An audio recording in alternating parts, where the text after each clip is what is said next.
The Nexus station hung in space like a diplomatic middle finger extended toward the void, all gleaming surfaces and pretentious architecture designed to make everyone feel equally insignificant. Which, considering the collection of species that gathered here monthly to discuss matters of galactic importance, was quite the achievement. The station's designers had clearly studied the art of passive-aggressive interior decorating, creating chambers that whispered your civilization peaked 3 millennia ago in 17 different languages. Today's gathering promised to be particularly entertaining, if one enjoyed watching advanced civilizations engage in the sophisticated equivalent of a schoolyard pecking order. The Zephyrian delegation had arrived first, naturally, their bioluminescent skin patterns practically screaming we invented faster-than-light travel while you were still figuring out fire. The Kothak representatives followed, their crystalline exoskeletons gleaming with a sort of perfection that suggested they'd never encountered anything messier than a philosophical debate. Then came the Velkari, those insufferable floating jellyfish analogues who'd spent the last 5 centuries convinced that telepathic communication made them inherently superior to species still relying on crude vocal cords. Their translucent forms pulsed with what could charitably be called smugness, though the universal translators rendered it as dignified presence. The Threnody arrived in their typical fashion, which is to say with enough pomp and ceremony to make a funeral march seem cheerful. Their avian features were arranged in expressions of perpetual disappointment, as if the entire universe had personally let them down by existing in such a thoroughly mediocre fashion. They'd perfected the art of making everyone feel like they'd just tracked mud through a pristine temple. And finally, fashionably late as always, came humanity's representative. The assembled delegates had prepared their usual repertoire of barely concealed condescension, polishing their most diplomatic sneers and practicing their artfully raised eyebrows. What they hadn't prepared for was the sight that greeted them as the human delegation's shuttle docked.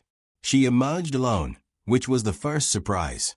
Most species traveled with enough entourages to populate a small city, complete with advisors, ceremonial guards, and individuals whose sole purpose seemed to be standing around looking important. But this human simply walked down the docking ramp by herself, carrying nothing but a battered helmet tucked under one arm.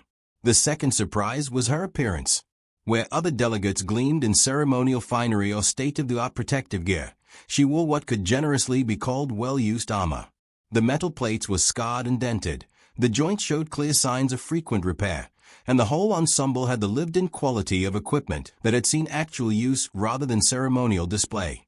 But it was the helmet that drew the most attention, and not the good kind.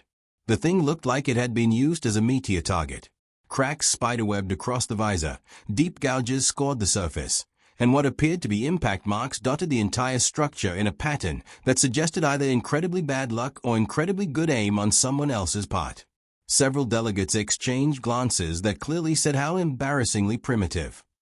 Ambassador Xylix of the Zephyrians was the first to voice what everyone was thinking, though he had the courtesy to use the diplomatic channel rather than broadcast it publicly. One would assume that a species capable of interstellar travel could afford proper protective equipment for their representatives. The Kothak delegate, whose name translated roughly to crystalline perfection of the third harmonic, but went by Chris for the sake of everyone's sanity, managed to convey amusement without actually changing expression. Perhaps it's a cultural artifact. Some species do attach sentimental value to obsolete equipment. The Velkari representative didn't bother with words, simply allowing waves of polite bewilderment to ripple through the telepathic commons. The emotion roughly translated to how charmingly quaint with undertones of bless their primitive hearts. Even the Threnody, who prided themselves on diplomatic restraint, couldn't resist a few pointed observations about the importance of presenting oneself appropriately in formal settings. Their ambassador's feathers rustled in what was either amusement or mild horror. The human, seemingly oblivious to the whispered comments and barely concealed smikes, took her assigned seat at the negotiation table. She placed the helmet beside her chair, with the same casual gesture someone might use for a briefcase or tablet. The morning light from the station's artificial sun caught the cracks in the visor, turning them into a web of silver lines that somehow made the damage look even more extensive. "Shall we begin?" she asked, her voice carrying the sort of patient politeness that suggested she was either extremely diplomatic or extremely dangerous. Given that this was humanity's first major diplomatic summit since joining the galactic community, Most delegates assumed it was the former. The morning's agenda covered the usual assortment of trade disputes, territorial boundaries, and resource allocation agreements. Standard diplomatic fare, the kind of negotiations that had been refined over millennia into a delicate dance of implied threats and veiled concessions. The human participated with competent professionalism, though her responses had a directness that made several delegates uncomfortable. She seemed to labor under the peculiar notion that diplomatic language should actually mean what it appeared to say. During the first break, the whispered commentary resumed with renewed vigor. Did you see how she handled the mining rights discussion? Ambassador Xylix confided to his aide. No subtlety whatsoever. Simply stated their position and expected a direct response. How refreshingly naive. Chris managed to convey sophisticated amusement through a slight shift in his crystalline structure. The helmet is particularly fascinating. One wonders if it's meant to be intimidating. Though I confess, the primary emotion it evokes is concern for their manufacturing standards. The Velkari delegate broadcast gentle mockery tinged with anthropological curiosity. The emotional signature suggested someone examining a particularly interesting but ultimately harmless specimen. The Threnody ambassador preened her feathers thoughtfully. In our experience, species that cling to damaged equipment often lack the resources for proper replacements. Perhaps we should consider humanitarian aid options. None of them noticed that Dr. Velkris, the ancient Threnody scholar who served as the station's historical advisor, had gone very still in his corner of the observation gallery. His keen eyes were fixed on the human's helmet with an expression that wasn't amusement or pity, but something considerably more complex. Dr. Velkris was old enough to remember things that most civilizations preferred to forget.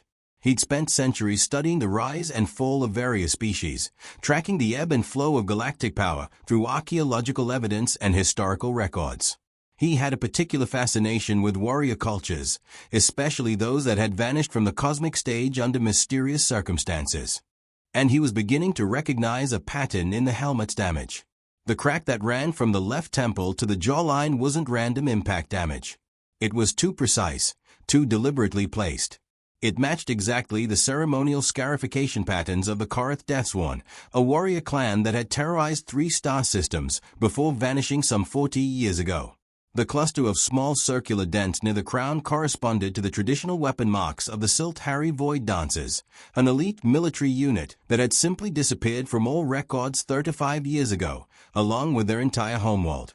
The deep gouge across the back matched the signature wound patterns left by Velkari Warshades, a specialized assault force that had been considered invincible until they stopped appearing in battle reports 28 years ago. Dr. Velkris felt his ancient hearts begin to beat faster as he catalogued mark after mark, each one corresponding to a warrior culture that had simply ceased to exist. Not through natural decline or political dissolution, but through complete and utter disappearance from the galactic stage. He pulled up his personal database, cross-referencing the helmet's damage patterns with his extensive files on extinct military organizations. The results made his feathers stand on end in a way that had nothing to do with temperature regulation. Every mark, every single crack, gouge, and dent corresponded to a specific warrior culture that had vanished over the past 50 years. The helmet wasn't just damaged equipment. It was a trophy case. As the afternoon session began, Dr. Velkris noticed other details he'd missed earlier. The human's armor wasn't poorly maintained. It was deliberately preserved. Each scar had been carefully treated to prevent further damage while maintaining its original appearance. The metal showed signs of expert craftsmanship, the kind of work that suggested this equipment was valued far beyond its practical function. More disturbing was the realization that the helmet's damage pattern formed a timeline. The oldest marks, now worn smooth by time and care, dated back nearly 50 years. The newest was still sharp-edged, suggesting they'd been acquired relatively recently. Someone had been systematically collecting these trophies for decades. The human delegate continued her participation in the negotiations with the same professional competence, seemingly unaware of the growing unease in Dr. Velkris's corner of the gallery. She handled trade disputes with mathematical precision, addressed territorial concerns with straightforward logic, and responded to veiled threats with a kind of calm acknowledgement that suggested she'd heard much worse. It was during a discussion of military cooperation agreements that Dr. Velkris finally understood what he was looking at. The Zephyrian ambassador was explaining, with typical condescension, why humanity's recent entry into galactic civilization made them unsuitable partners for serious military endeavors. Your species lacks the combat experience necessary for effective coordination with established forces, he noted with the sort of patience usually reserved for particularly slow children. Perhaps in a few centuries, once you've had time to develop proper warrior traditions. The human delegate nodded politely. We appreciate your concern about our inexperience. Though I should mention that we've had some recent opportunities to learn from other cultures' military traditions. Something in her tone made Dr. Velcris's blood run cold. Oh. Ambassador Xylix's bioluminescent patterns flickered with amusement. I wasn't aware that humanity had engaged in any significant military actions since joining the galactic community. We've had a few encounters, the human replied with the same mild politeness. Nothing too dramatic. Though we did have some interesting discussions with the Korath Deathsworn about tactical applications of asymmetric warfare. The temperature in the room seemed to drop several degrees. The Korath Deathsworn haven't been active for decades, Chris observed, his crystalline structure shifting to display subtle confusion patterns. 43 years, to be precise, the human agreed. They made some very compelling arguments about honor in combat before we reached our final agreement. Dr. Velcris felt the pieces clicking together with the horrible inevitability of a puzzle solving itself. The warrior cultures hadn't simply vanished. They'd encountered humanity during its expansion into galactic space, and those encounters had gone very badly for the warriors. We also learned quite a bit from the Silt Harry Void dancers, the human continued conversationally. Their stealth techniques were remarkable, though ultimately insufficient for their operational requirements. The Velkari Delegates' telepathic emanations shifted from polite condescension to something approaching alarm. The emotional signature was complex, layered with recognition and growing dread. The Void dancers were considered untouchable, he projected, the mental equivalent of a whisper. Their techniques were perfected over millennia. Were being the operative phrase, the human observed mildly. Though we did preside their tactical manuals for study. Very educational reading. The Threnody ambassador's feathers had gone completely flat against a skull, a threat display that hadn't been seen in diplomatic circles for centuries. You're claiming that humanity was responsible for the disappearance of multiple warrior cultures. Claiming is a strong word, the human replied with that same infuriating calm. We had disagreements. We resolved them. Some civilizations chose to adapt to new circumstances, others made different choices. Dr. Velcris finally found his voice. The helmet, he croaked from his position in the gallery. Each mark represents a learning experience, the human finished. We found that first-hand education was more valuable than theoretical study when it came to understanding galactic military traditions. The silence that followed was a kind usually reserved for funeral services or the moments before particularly spectacular explosions. Ambassador Xylix's bioluminescent patterns had shifted to configurations that suggested either deep thought or incipient panic. When you say resolved disagreements, I mean we reached mutual understanding about humanity's place in the galactic community, the human explained with the patience of someone explaining basic mathematics to gifted children. Some cultures found our arguments more persuasive than others. The Kothak delegate's crystalline structure was now cycling through stress patterns at a rate that suggested either intensive calculation or complete system malfunction. The warrior cultures that disappeared, they didn't simply withdraw from galactic affairs. Withdrawal is one way to describe it, the human agreed, though permanent strategic repositioning might be more accurate. Dr. Velcris stared at the helmet with new understanding. Each crack and dent wasn't just a trophy, it was a gravestone. A memorial to warrior cultures that had tested themselves against humanity and found the experience definitively educational. The Velkari delegates' telepathic emanations had gone completely silent, which in their culture was roughly equivalent to holding one's breath in terror. When he finally projected again, the emotion was stripped of all pretense and politeness. How many? He asked. The human looked down at her helmet with something that might have been affection. 47 distinct warrior cultures made formal challenges to humanity's expansion into their territories. each one taught us valuable lessons about combat effectiveness, strategic thinking, and the importance of proper equipment maintenance. She lifted the helmet, turning it slowly so the light caught each carefully preserved mark. The Karth Deathsworn showed us the value of honor in combat, she explained, indicating the precise crack along the temple. They died very bravely. The Siltari Void Dancers demonstrated the limitations of stealth when facing opponents with superior sensor technology. Her finger traced the cluster of circular marks. Their invisibility techniques were quite impressive, right up until the moment they weren't. The Velkari Warshades taught us about the psychological aspects of warfare. The deep gouge across the back seemed to shimmer in the light. They were particularly creative with intimidation tactics, though ultimately they learned more from us than we did from them. She continued the catalogue with the same calm professionalism she'd brought to trade negotiations, describing each mark with the detached precision of a scholar discussing historical artifacts. Which, Dr. Velkris realized with growing horror, was exactly what they were. Of course, the human added with what might have been modesty, we learned as much from our failures as our successes. Not every encounter ended with complete resolution. Ambassador Xylix's patterns had stabilized into what could charitably be called diplomatic terror. Failures.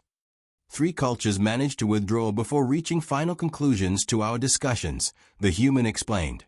The Zerati Storm Riders, the Piltrani Deathweavers, and the Zoltak Void Hunters. They demonstrated admirable strategic thinking by recognizing when continued engagement was no longer cost-effective. The implications hung in the air like a toxic cloud. 50 warrior cultures had encountered humanity during its expansion phase. 47 had been completely eliminated. 3 had been intelligent enough to run away. The human placed the helmet back beside her chair with the same casual gesture she'd used earlier. Which brings us back to the question of military cooperation agreements. We understand your concerns about humanity's inexperience with galactic warfare traditions, but we're confident that we can contribute meaningfully to any joint defensive initiatives. The diplomatic corps sat in stunned silence, suddenly seeing humanity's lone representative in an entirely different light. The battered armor wasn't a sign of poverty or poor manufacturing. It was a deliberate choice, a statement of identity. The cracked helmet wasn't embarrassing evidence of primitive technology. It was a catalogue of victories that read like a who's who of extinct civilizations. Dr. Velkris slowly closed his historical databases, his academic curiosity replaced by a much more primitive emotion. He'd spent decades studying the mysterious disappearance of various warrior cultures, constructing elaborate theories about plague, political upheaval, or technological catastrophe. The truth was much simpler and infinitely more terrifying. They'd met humanity. So, the human delegate said, settling back in her chair with the air of someone who'd just finished a particularly satisfying presentation, shall we discuss the specifics of mutual defense treaties? I think you'll find our terms quite reasonable. The assembled diplomats looked at each other with expressions that suggested they were rapidly recalculating their species' relationship with their newest galactic neighbors. The morning's condescending amusement had evaporated, replaced by the kind of respectful attention usually reserved for natural disasters or armed nuclear devices. The human smiled with genuine warmth. Oh, and please don't worry about the helmet. It's purely ceremonial at this point. These days, we prefer more diplomatic solutions to interspecies disagreements. She paused, her smile taking on a slightly sharper edge. Though we do maintain our equipment in working condition, just in case someone mistakes diplomatic preference for incapability. The Nexus station's artificial sun continued to shine through the conference room's windows, but somehow the light seemed different now, less welcoming, more revealing. It illuminated a gathering of civilizations who'd suddenly realized that their understanding of galactic power dynamics might need some serious revision. In the end, the day's negotiations concluded with unprecedented efficiency. Trade agreements were finalized without the usual months of posturing, territorial disputes were resolved with remarkable speed, and the proposed mutual defense treaty was approved with what could only be described as enthusiastic unanimous consent. As the delegates prepared to return to their respective worlds, each carrying news that would fundamentally alter their government's foreign policy priorities, the human packed her helmet away with the same careful attention she'd shown throughout the day. Dr. Velcris watched from his position in the gallery as she secured the clasps on her armor case. Each motion was precise, practiced, ritualistic. This was someone who understood the value of symbols, the weight of history, and the importance of proper equipment maintenance. The helmet disappeared into its protective case, taking with it the visible reminder of 47 civilizations that had learned too late that sometimes the most dangerous opponents are the ones who don't look particularly impressive. As the human walked toward the docking bay, Dr. Velcris found himself composing a new entry for his historical databases, Note to Future Scholars. When evaluating the military capabilities of newly contacted civilizations, remember that appearances can be deceiving. Also, pay close attention to the condition of their equipment. Sometimes, damage tells a more accurate story than pristine condition. The Nexus station returned to its normal routine as the delegates departed, but the conversations and diplomatic channels across the galaxy took on a notably different tone. Humanity's integration into galactic civilization was proceeding much more smoothly than anyone had anticipated, largely because everyone had suddenly become very interested in making sure it continued to proceed smoothly. After all, there's nothing quite like a practical demonstration of consequences to encourage diplomatic cooperation. The human shuttle departed with the same quiet efficiency with which it had arrived, leaving behind a collection of considerably more thoughtful alien diplomats, and one very unsettled historian who was already planning a comprehensive revision of his textbooks on interspecies warfare. In the end, the most remarkable thing about the day's events wasn't the revelation of humanity's combat effectiveness, but the realization that they'd managed to integrate into galactic civilization despite having what amounted to a museum of extinct warrior cultures carefully preserved in their diplomatic equipment. It suggested a level of confidence that was either admirably optimistic or terrifyingly well-founded. Given the evidence presented, most observers were leaning toward the latter interpretation.